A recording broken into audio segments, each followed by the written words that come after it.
Bom dia, boa tarde, boa noite, tudo bem? Eu espero que sim. Galera, vamos para o 5º episódio de Mistério Sem Solução. E nesse daqui aparece 4 famílias falando aí sobre as suas abduções. Isso daí aconteceu em 1969, se eu não me engano foi em 1º de setembro. OVNIs de Berkshire, o dia que marcou a vida de 4 famílias em 1969. Naquele ano, pessoas completamente desconhecidas disseram passar pela mesma experiência bizarra de seres de outros planetas. Uma coisa que eles falam aqui é que eles demoraram para falar porque o pessoal acha que eles são loucos, né? Acho que quem passa por esses tipos de experiência, por tipos de experiência de espíritos e coisas assim, as pessoas passam a não acreditar, né? Quem já passou por algo do tipo, é mais fácil de você entender o que a pessoa tá falando, né? Mas agora, quem é totalmente cético, acha que a pessoa só é louca. Então, como eles estavam numa cidade pequena aconteceram em várias cidades, uma ali do lado da outra, fez meio que uma linha, assim, de uma cidade do lado da outra, né? E como eles estavam todos em cidades pequenas, então eles evitavam de falar pro pessoal não dizer que eles eram malucos, né? Em julho de 2020, entrou para o catálogo da Netflix, né? Em Mistério Sem Solução, lançado pela primeira vez em 1987. Esse de 1987 eu não assisti, mas com histórias diferentes das contadas em sua primeira versão. A produção conta casos verdadeiramente enigmáticos. Um dos episódios mais intrigantes é esse daí, né? Com a primeira temporada da produção. A sua chamada fala sobre seres de outro mundo, intitulado OVNIs de Berkshire. O caso é curioso e assustador ao mesmo tempo. Tal episódio volta para 1º de setembro de 1969, quando 4 famílias sem conexão, ou seja, as 4 famílias nem se conheciam, mas contaram coisas muito parecidas. Alegaram ter sido raptadas e depois devolvidas por um objeto voador não identificado. Mas quem são essas pessoas e o que aconteceu com cada uma delas? O primeiro que eles colocaram ali foi o Tommy Warner. O Tommy era apenas um garoto quando afirma ter se encontrado com alienígenas naquela ocasião. No início da tarde, ele diz ter olhado pela janela quando escutou uma voz dizendo: "Você precisa ir para casa agora." Assustado, virou para sua babá Debbie e disse que deveria sair, acreditando ter ouvido a voz de Deus, aconselhando-o a fazê-lo. Assim, imediatamente o menino saiu correndo de casa e pôde sentir uma energia dentro de si. Warner disse que sentia que estava voando, porém sua babá afirmou que ele estava correndo em um ponto sem sair do lugar. Aqui o interessante é que tem um menino de 10 anos contando o que aconteceu e a babá dele, que viu o que estava acontecendo, né? Então, assim, ele disse que saiu correndo para casa e na cabeça dele ele estava correndo para casa. Só que a babá estava vendo ele correndo, tipo, com os pés elevados e ele só correndo parado no lugar, né? Quando ele se virou para a esquerda, diz ter visto um OVNI caindo do céu antes de lançar um raio sobre ele. Assim, as suas mãos foram puxadas para trás. E isso daqui é uma coisa bem engraçada, né? Porque sempre que relatam sobre a abdução, eles sempre dizem sempre relatam essa coisa de os braços serem puxados para trás, né? Por alguma força inumana, como se o garoto estivesse sendo sugado. A versão é corroborada por Debbie, que descreve que a luz abrangia o corpo do menino e num piscar de olhos desapareceu. A sua próxima lembrança se trata de quando ele disse estar do outro lado da propriedade. Depois de 1 minuto, ele se virou, olhou para o céu e o raio desapareceu. E Debbie conta que o evento durou 7 minutos.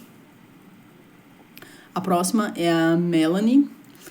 Naquela mesma noite, a segunda vítima desse estranho evento tinha 14 anos na época. Ela estava tomando sorvete no lago Mansfield com sua família, de maneira semelhante à história anterior. Seus familiares alegaram ter visto uma luz branca ofuscante em uma embarcação saindo debaixo da água na frente dele. Seu pai tentou seguir o OVNI, enquanto ela e seu irmão gritavam de medo. A garota disse lembrar de levitar. Além das semelhanças no relato, outro ponto que chama atenção é o fato que Tommy afirma se lembrar de ter visto Melanie na nave. Ele disse que estava meio que deitado e quando ele olhou para o lado, ele viu ela e viu a expressão dela, né? Só que ela relata que não se lembra de ter visto ele. Eu estava em uma sala apenas com jovens. Eles eram como crianças e desapareciam um a um, disse a Melanie. Ela afirma que a próxima coisa que ela se lembra é de estar sozinha à beira do lago e que teve que encontrar o caminho de casa. O que acontece? ela estava com os seus pais aí quando ela foi abduzida e eles simplesmente largaram ela em outro lugar e ela teve que ir sozinha para casa, né? Apesar de não conhecer o Tommy, ela disse que sentiu uma conexão imediata com o garoto quando o conheceu, como se eles fossem irmãos. Ela nem estudava na mesma turma que ele, mas quando, talvez pelo fato dos dois terem sido abduzidos, né? Ela disse que quando conheceu ele, ela sentiu aquela conexão imediata, como se eles fossem irmãos, né? A próxima família aqui é do Thomas Reed e da Jane Green. Já em Sheffield, uma cidade próxima de Tommy e Melanie, atravessaram uma ponte da cidade na mesma noite das outras ocorrências. Quando eles deixaram a ponte, o carro estava iluminado por uma luz branca brilhante e o evento foi observado como se existisse um silêncio perfeito no local, até que um bando de grilos e sapos surgiu em torno deles. Aquela foi a última vez que Tom se lembra de estar no carro, acreditando que ficou desaparecido por cerca de 3 horas da sua vida. Durante esse tempo, o menino disse suspeitar que estava em um navio, apesar de não ter tanta certeza assim, como se esses relatos não fossem bizarros o suficiente. Jane Green também diz ter encontrado com um OVNI enquanto dirigia para sua casa junto com uma amiga. E o que aconteceu depois de tudo isso, né? Todos os envolvidos no caso mantiveram suas histórias ocultas por muitos anos, muito em virtude de terem sido alvo de chacota por pessoas que não acreditavam em seus relatos. Thomas, por exemplo, viu seus colegas de escola se voltarem contra ele após o menino relatar a experiência que havia vivido. Junto com seu irmão Matt, ele diz ter sido alvo de encontros alienígenas em outras 4 ocasiões, sendo que 3 desses encontros aconteceram na década de 1960 e o último em 2009, quando Matt estava em Indiana. Apesar dessa intimidade maior com o assunto, eles nunca usaram a palavra abduções para descrever os seus relatos. Em 2015, a Sociedade Histórica de Great Barrington reconheceu oficialmente os avistamentos dos OVNIs em Berkshire como um evento histórico. Do nosso ponto de vista, é um evento significativamente histórico, diz a Deb, diretora da instituição em entrevista, né? Basicamente porque é um evento que foi importante para muitas pessoas do sul do condado na época. Mais tarde, um memorial foi erguido em homenagem ao evento, mas acabou sendo removido posteriormente por virar alvo de pichações e vandalismo. O que acontece? Na época, quando eles contaram aí sobre isso, os jornais deram risada, tipo, eles não acreditaram. Isso daqui é muito louco, porque eu me lembro que quando houve aí o fato do ET de Varginha aqui no Brasil, a TV ridicularizava aquelas pessoas que dizem ter visto os ETs. E, se eu não me engano, teve um homem até que pegou um dos OVNIs ali, tipo, levou meio que pro hospital, pro exército, não sei bem onde que foi. E esse homem morreu de infecção generalizada. Então, assim, e as meninas que contam que elas viram, elas foram ridicularizadas, entendeu? Então, esses assuntos são sempre ridicularizados quando as pessoas falam, né? Tipo assim, ninguém acredita no que elas estão falando.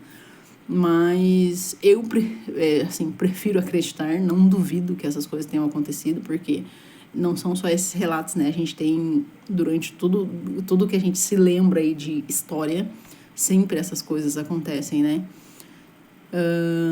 Bom, pessoal, esse foi o vídeo. Espero que tenham gostado. Vou falar pra vocês que o próximo episódio, que é o episódio 6, é uma história bizarríssima, de uma crueldade, assim, imensa.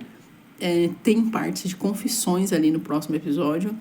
Só que a pessoa que fez não foi presa até hoje, porque não acharam um corpo aí para, né? E não só um, foram 2. No episódio 6 temos dois mistérios ali sem solução, né? Espero que tenham gostado, se inscrevam no canal. Até o próximo vídeo e valeu!